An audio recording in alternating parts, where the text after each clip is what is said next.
오늘은 시편 140편으로 하루를 시작하겠습니다. 오늘의 주제는 악인에게서 나를 지켜달라는 노래가 되겠습니다. 1절에 보면 여호와여 악인에게서 나를 건지시며 포악한 자에게서 나를 보존하소서. 또 4절에도 보면 여호와여 나를 지키사 악인의 손에 빠지지 않게 하시며 나를 보존하사 포악한 자에게서 벗어나게 하소서. 그들은 나의 걸음을 밀치려 하나이다 라고 고백하고 있습니다. 또 8절 말씀에도 보면 여호와여 악인의 소원을 허락하지 마시며 그의 악한 꾀를 이루지 못하게 하소서라고 노래하고 기도하고 있습니다. 오늘 이 시는 다윗이 지은 시입니다. 여러분들이 잘 알고 있는 것처럼 다윗은 늘 악인과 함께 싸워야 했던 사람입니다.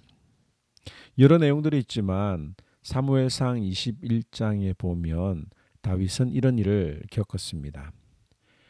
다윗이 사울을 피해서 아히멜렉이라고 하는 제사장을 찾아간 적이 있습니다. 거기서 다윗은 제사장 아히멜렉으로부터 진설병을 받았습니다. 진설병은 성소에 늘 진열해 놓던 떡을 말하는데 그 떡을 먹으며 허기를 채웠습니다. 또한 제사장에게 골리앗이 쓰던 칼을 그곳에서 얻었습니다. 그런데 이 장면을 보고 있었던 도액이라고 하는 사울의 목자장이 있었는데 이 사람이 사울에게 이 사실을 고발했습니다. 다행히도 다윗은 다른 곳으로 이미 피해서 목숨을 건졌지만 제사장 아히멜렉은 사울에게 살해를 당하고 맙니다.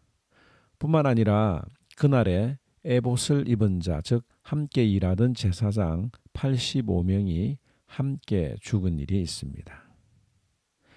이 소식을 들은 다윗은 얼마나 슬펐겠습니까? 그는 자신의 목숨을 위협하는 것보다 하나님의 종들이 죽게 된 것을 그냥 보고만 있을 수가 없었습니다. 평소에도 다윗은 자신의 안위나 신변보다는 하나님의 이름이 모욕당하는 것을 가만 있지 않았습니다.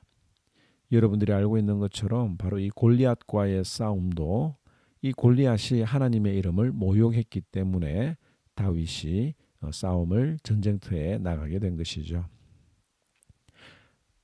다윗은 하나님을 대적하고 하나님의 이름을 모욕하는 악인들로부터 자신을 건져달라고 기도를 했습니다.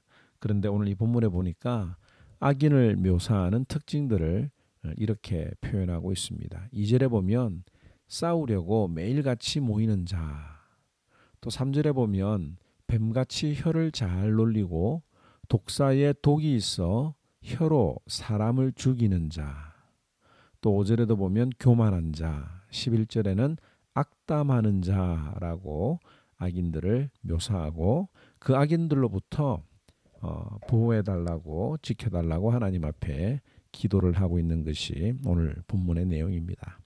오늘 이 말씀을 통해서 몇 가지 생각해 볼 내용들이 있습니다. 첫째는 뭐냐면 나는 내 주변에 있는 이 악인들이 누군지 알아볼 수 있는 영적인 통찰력이 있는가라고 하는 점입니다.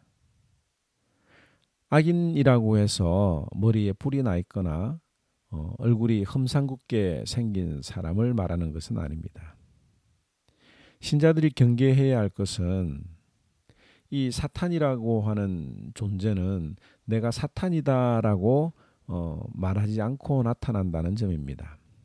성경은 이야기하기를 사탄의 모습은 천사를 가장한 천사의 모습을 하고 나타난다고 이야기를 하고 있지요.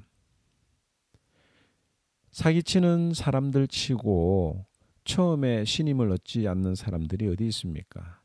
특별한 관계가 형성될 때까지는 간이고 쓸개를 다 내어줍니다. 제 주변에도 이 교회 안에서 돈을 빌려주고 사기를 당한 사람들이 있습니다. 처음에 돈을 빌려달라고 했는데 아주 달콤한 제안을 하지요. 이자율을 은행보다도 시중보다도 훨씬 더 높게 쳐주면서 빌려달라고 합니다. 그리고 원금도 한 번에 갚아줍니다.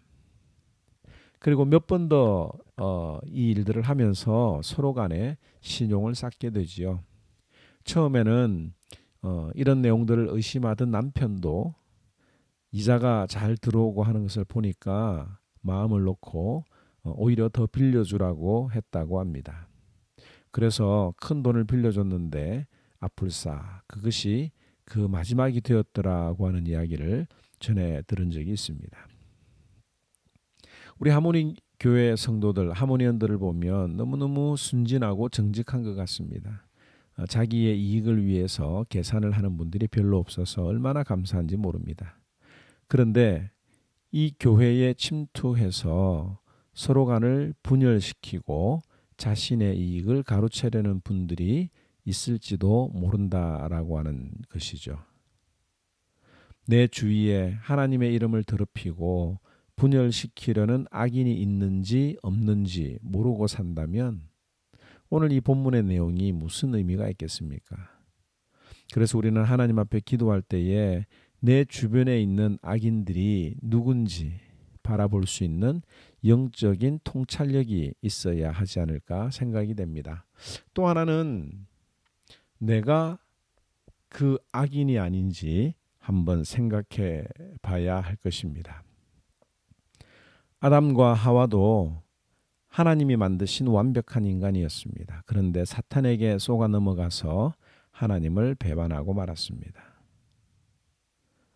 나도 모르는 사이에 내가 사탄에게 이용당하고 있을지도 모른다라고 하는 점이죠.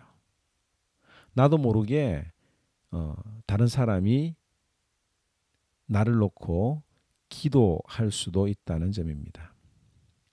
여러분들 생각해 보시기 바랍니다. 누군가가 나의 잘못을 하나님 앞에 부르짖으면서 나를 악인이라고 지칭하면서 기도하는 분들이 있지 않을까요? 예를 들어 신자들 중에 종업원의 월급을 늦게 주는 분들이 있습니까? 그러면 그 종업원들이 하나님 앞에 그 사장님을 놓고 기도하고 있을지 누가 알겠습니까? 또 3절에도 보면 이 악인의 특징 중에 하나가 혀를 잘 놀려서 교회를 분열시키고 또 그 혀에 독을 품고 있어서 사람들의 영혼을 죽이는 일을 한다면 내가 바로 그 악인이 되는 것 아니겠습니까? 오늘 아침에 이 말씀 생각하면서 세 가지를 놓고 한번 묵상하시고 기도하면 좋겠습니다. 첫째는 악인에게 당하는 분들이 있습니까? 하나님 앞에 기도해야 합니다. 12절에 내가 알거니와 여호와는 고난당하는 자를 변호해 주시며 궁핍한 자에게 정의를 베푸시리이다 라고 다윗은 믿고 기도하였습니다. 둘째로는 내 주위에 있는 악인을 분별할 수 있는 지혜가 있게 해달라고 기도합시다. 순수한 마음이 아닌 어떤 목적을 가지고 내 주변에 어슬렁거리면서 나를 죽이고 교회를 죽이고 하나님의 이름을 죽이려고 하는 그런 사람들이 있을 수 있다는 점이죠. 그리고 마지막으로 내가 혹시 사탄에게 이용을 당해서 악인처럼 남들을 힘들게 하고 있진 않는지 오늘 이 아침에 묵상하며 기도하면서 하나님의 음성을 듣는 저와 여러분들이 되기를 바랍니다. 제 140편 다윗의 시 인도자를 따라 부르는 노래.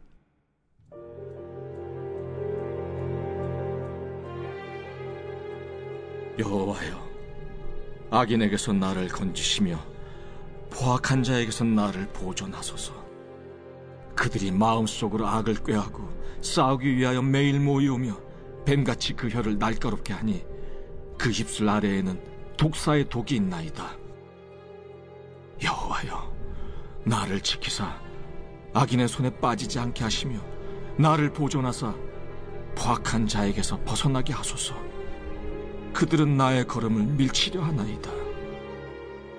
교만한 자가 나를 해하려고 울무와 줄을 놓으며 길 곁에 그물을 치며 함정을 두었나이다. 내가 여호와께 말하기를 주는 나의 하나님이시니 여호와여 나의 간구하는 소리에 귀를 기울이소서 하였나이다. 내 구원의 능력이신 주 여호와여 전쟁의 날에 주께서 내 머리를 가려주셨나이다. 여호와여 악인의 소원을 허락하지 마시며 그의 악한 꾀를 이루지 못하게 하소서. 그들이 스스로 높일까 하나이다. 나를 에워싸는 자들이 그들의 머리를 들 때 그들의 입술의 재난이 그들을 덮게 하소서. 뜨거운 숯불이 그들 위에 떨어지게 하시며 불 가운데와 깊은 웅덩이에 그들로 하여금 빠져 다시 일어나지 못하게 하소서.